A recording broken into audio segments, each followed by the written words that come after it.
Chers énergéticiens ou énergéticiennes, il faut qu'on se parle. Il faut que vous m'expliquiez un truc maintenant.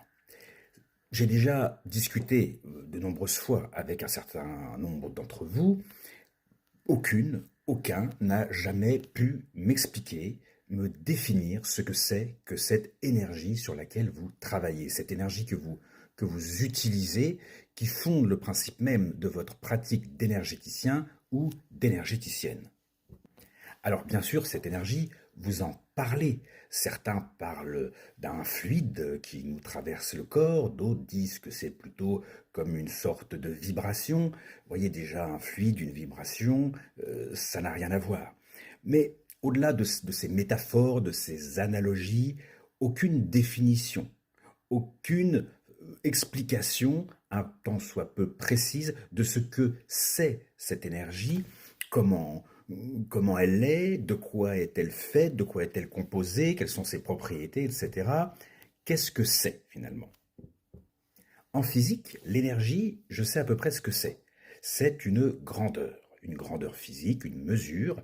Ça se mesure d'ailleurs en joules ou en kilocalories ou en kilowatts en fonction de l'énergie dont on parle, le type d'énergie. Mais en tout cas, ça mesure un phénomène physique. Ça mesure la capacité d'un système, d'un machin, à modifier l'état d'un autre système, d'un autre machin. C'est à peu près ça, l'énergie en physique, ça a la propriété de se conserver.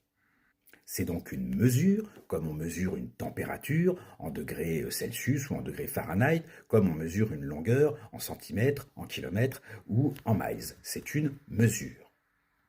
Mais vous, l'énergie dont vous parlez, l'énergie que vous utilisez, c'est pas celle-là, c'est une autre énergie, un autre type d'énergie qu'on aimerait bien donc un petit peu comprendre. En plus, c'est une énergie qui apparemment a une incidence sur notre santé. Si j'ai mal au coude, si j'ai mal au genou, si j'ai mal au ventre, cette énergie que vous utilisez est capable de faire en sorte que j'ai moins mal. Donc, comment elle agit sur mon corps, sur nos organes, sur nos muscles, sur nos nerfs, cette énergie, pour faire en sorte que nous soyons en meilleure santé?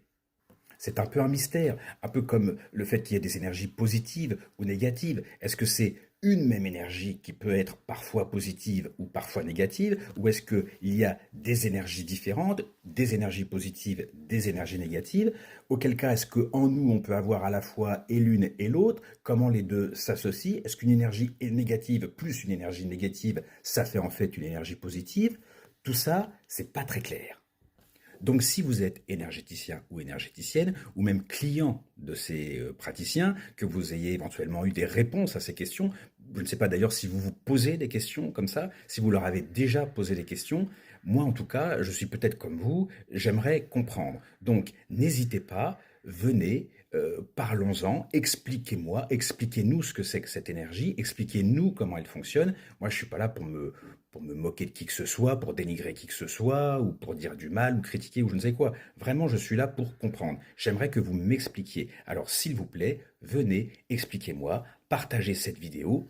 Si vous avez des réponses, n'hésitez pas à venir nous les partager également.